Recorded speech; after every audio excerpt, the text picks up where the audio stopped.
உலக மக்கள் எல்லோருக்கும் வணக்கம். ஸ்ரீ அம்பிகை ஜோதிடம் வாயிலாக நான் உங்கள் ஜி கோபால் பேசுகிறேன். இன்னைக்கு பேசக்கூடிய தலைப்பு என்ன அப்படின்னா, செவ்வாய் பகவானுடைய பெயர்ச்சி. இந்த பெயர்ச்சி எப்ப நடக்குது அப்படின்னா, ஆகஸ்ட் மாதம் 2ஆம் தேதி ஆரம்பிச்சு செப்டம்பர் மாதம் 19ஆம் தேதி வரைக்கும் கிட்டத்தட்ட ஒரு 48 நாட்கள். இது ரிஷபத்திலிருந்து இந்த செவ்வாய் பகவான் பெயர்ச்சியாகி மிதுனத்துக்கு வர்றாங்க. அப்போ அந்த மிதுனத்துக்கு வரக்கூடிய செவ்வாய் பகவான் மிதுன ராசிக்காரங்களுக்கு என்ன பலன் செய்யவிருக்கிறார் அப்படிங்கிறது தான் இந்த பதிவில் பார்க்க போறோம். அப்போ பாத்தீங்கன்னா, மிதுன ராசிக்கு செவ்வாய் 6ஆம் இடத்து அதிபதியும் 11ஆம் இடத்து அதிபதியும் ஆகிய செவ்வாய் பகவான் மிதுன ராசிக்கே வந்திருக்கிறார். அப்போ பாத்தீங்கன்னா, அந்த செவ்வாய் பகவான் மிதுன ராசிக்காரங்களுக்கு நல்லதை செய்வாரா அப்படின்னா, கிட்டத்தட்ட ஒரு 60% உங்களுக்கு பாத்தீங்கன்னா நல்ல நேரம், நல்லது நடக்கும். மீதி 40% அப்படிங்கிறது கொஞ்சம் நிதானம் தேவை. அப்ப அந்த நிதானத்தால் உங்களுக்கு வரக்கூடிய இடர்பாடுகளில் இருந்து, கெட்டதில் இருந்து தப்பிச்சுக்குவீங்க. அப்போ ஒரு விஷயம் என்னன்னா, நல்லது நடக்காட்டியும் பரவாயில்ல, கெட்டது நடக்காமல் இருந்தாலும் சரி அப்படிங்கிறது ஒரு அமைப்பு இருக்குது. அப்ப அது மாதிரி பாத்தீங்கன்னா, உங்களுக்கு நல்லதும் 60% நடக்கக்கூடிய அளவுக்கு வாய்ப்பு இருக்கிறது. இந்த 40% கெட்டது நடக்காமல் உங்களுடைய நிதானத்தால் நீங்க தப்பிக்கிறதுக்கு வாய்ப்பு இருக்கிறது. அப்போ பாத்தீங்கன்னா, உங்களுடைய ராசியிலேயே இருக்கக்கூடிய அந்த செவ்வாய் பகவான் ஆகப்பட்டது, அதனுடைய பார்வை 4, 7, 8. அப்ப அந்த 4ஆம் இடத்தை அந்த செவ்வாய் பகவான் பார்க்கிறார். அப்ப அந்த 4ஆம் இடம் என்பது என்ன? ஒரு மனிதனுடைய சொத்து சுகம், அது போக பூமி சம்பந்தப்பட்டது, வண்டி வாகனம் சம்பந்தப்பட்டது. இது எல்லாத்தை விட முக்கியமானது தாய் ஸ்தானம்.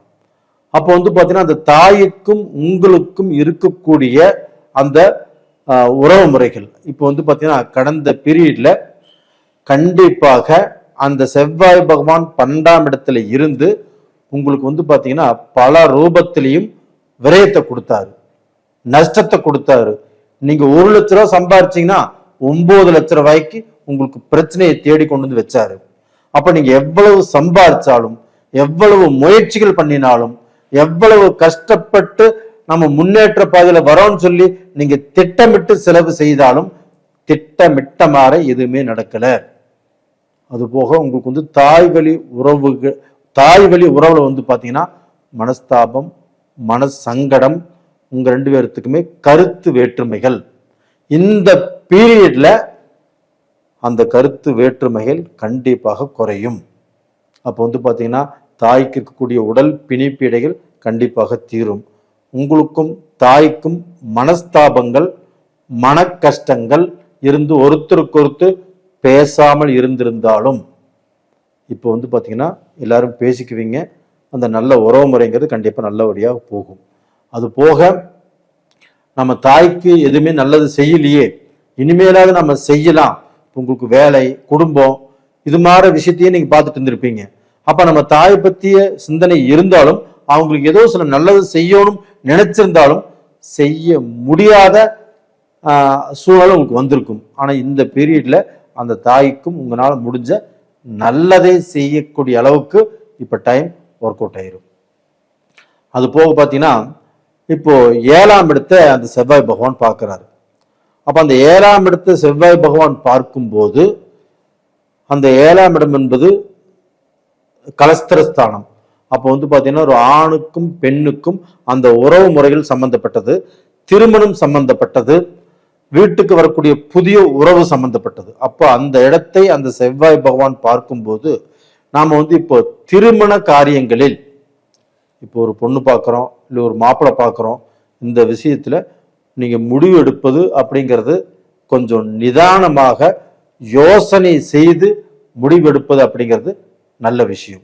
இப்போ அவசரப்பட்டு முடிவு எடுத்துட்டீங்க, கல்யாணம் நடக்குது, அதில் வந்து பார்த்தீங்கன்னா ஏதோ சங்கடம் சலிப்பு குழப்பங்கள் வருது.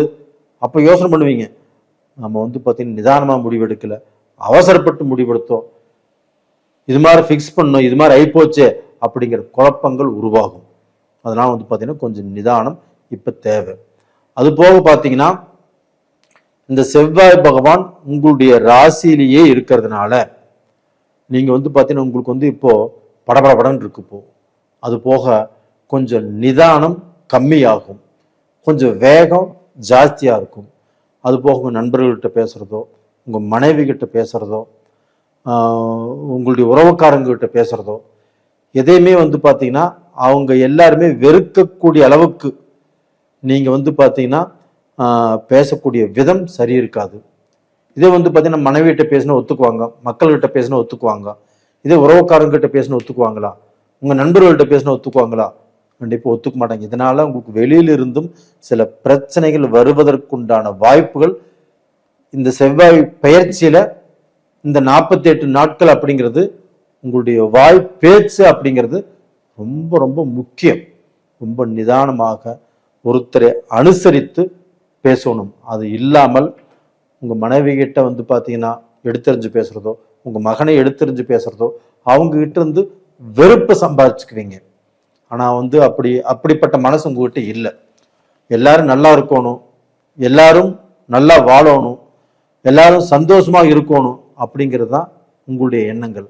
அப்போ வந்து உங்களுடைய மனசுக்குள்ள அந்த மாதிரி எண்ணங்களை வச்சுட்டு உங்களுடைய வாய் பேச்சால யாரையும் பகச்சுக்காதீங்க. யாருக்கும் கெட்டவங்க அப்படிங்கிற ஒரு இதை நீங்க உருவாக்கிக்க வேண்டாம். இது போக பார்த்தீங்கன்னா உங்களுக்கு வந்து இந்த குரு பகவானுடைய அனுகிரகமாகப்பட்டது உங்களுடைய ராசிக்கு 10ஆம் இடத்தை பார்க்குறாங்க. அந்த 10ஆம் இடம் என்பது தொழில். அப்போ வந்து பார்த்தீங்கன்னா இந்த தொழில் கெட்டு போவதற்கு வாய்ப்பே இல்லை.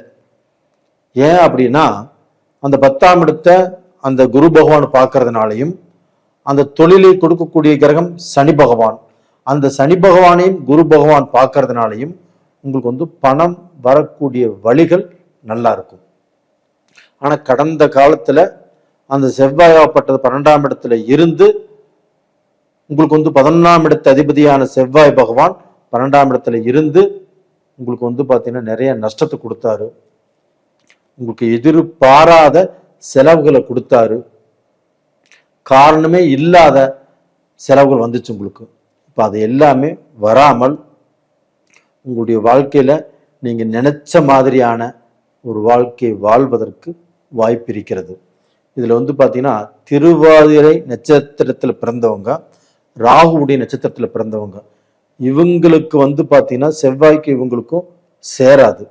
அப்போ வந்து அந்த செவ்வாய் வந்து பாத்தீங்கன்னா 7ஆம் இடத்தை பார்க்கறதுனால அவங்க குடும்ப வாழ்க்கை இதுல வந்து கொஞ்சம் பிரச்சனைகள், கொஞ்சம் மன வேற்றுமைகள் ஸ்ட்ராங்கா வருவதற்கு வாய்ப்புகள் இருக்குது.